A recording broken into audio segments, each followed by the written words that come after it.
Good morning from day 21 on this New Zealand adventure and the wettest campsite yet. When I walked into the campsite and I realized they were all in open ground in this area that's low-lying between mountains next to a stream, I knew I was in trouble. It's always good to have some tree cover above you when you want to reduce condensation. You also don't want to be in a low-lying area like this. I watched clouds moving over the mountains and pouring down into this little flats valley area last night, and I knew it was going to be rough. I don't know if the light will hit this area before it's time to pack up, but it would be great not to have a soaking wet tent when I'm trying to hitch into Queenstown, because that is the plan today. Short hike out, hitch into Queenstown, and I have a hostel pod bed waiting for me. Laundry, town chores, video editing. Straight to work. My hands are a little cold from wringing out the towel. It was just dripping water from wiping down the tent inside and out, which barely made a dent.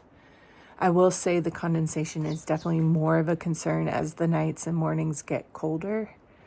So we'll see how that works, and I'll probably aim to get to those huts on the TA as much as possible as the weather turns cooler. Thanks for being here. Town day, y'all. Town day. I cannot wait. Food. This little bird is keeping me company this morning. He's been coming up onto this counter, just looking at me, hanging out, pretending like he likes to eat rocks. Oh. I think he's trying to get my breakfast. Is that what you want, huh? Getting closer. I'm in love.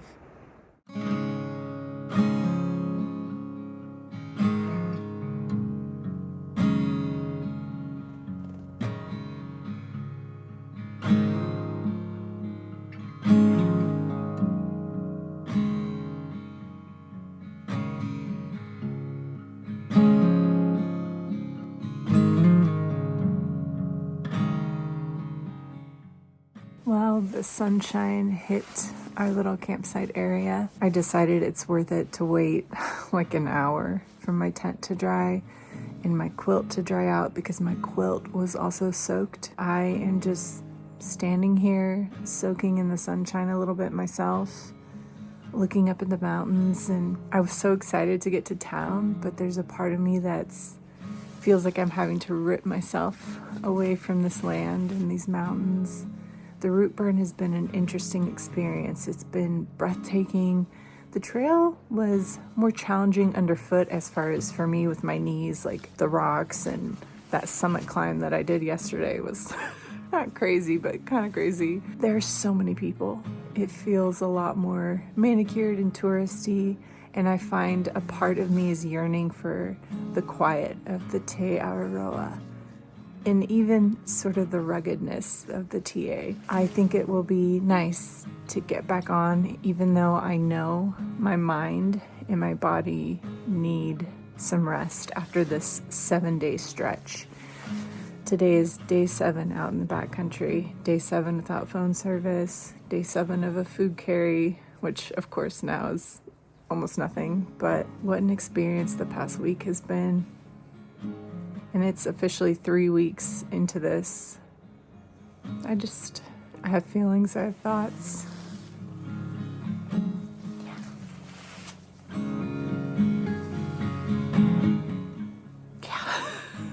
So even though I was annoyed that I have to wait for my stuff to dry out, even though I'm so anxious to get to that trailhead and find a hitch into town, it's nice to have this forced stop to just wait and look around, rest in these views. And I know this is a really long monologue, but if you're still here, thanks for listening, thanks for watching, and I hope you find your special outdoor place. I hope you find the trail that stirs your soul, and I hope you get outside today. All right, I'll see you on the trail in just a few.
1.5 miles later-ish, we made it to the car park.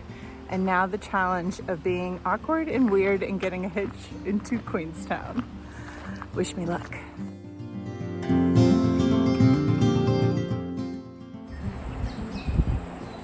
Thank you, Routeburn Track.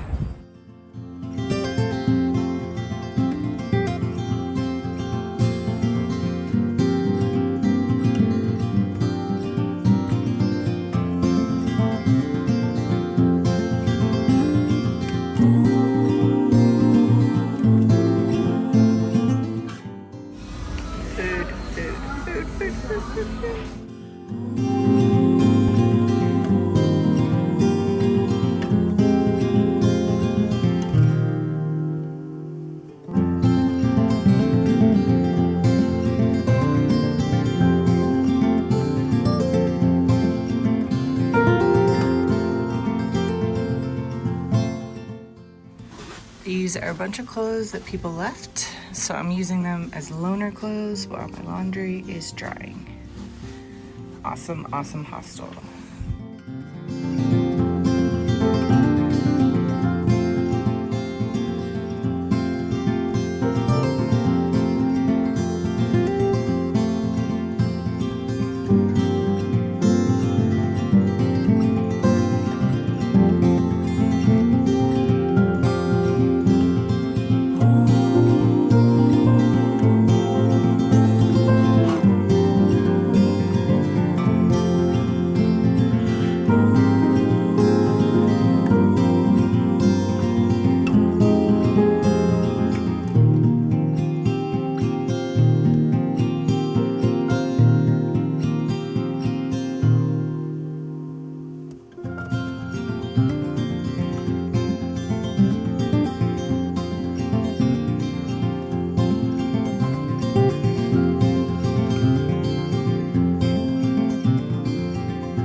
Thank you so much for taking a walk with me. Please like this video and subscribe to my channel for more adventures ahead.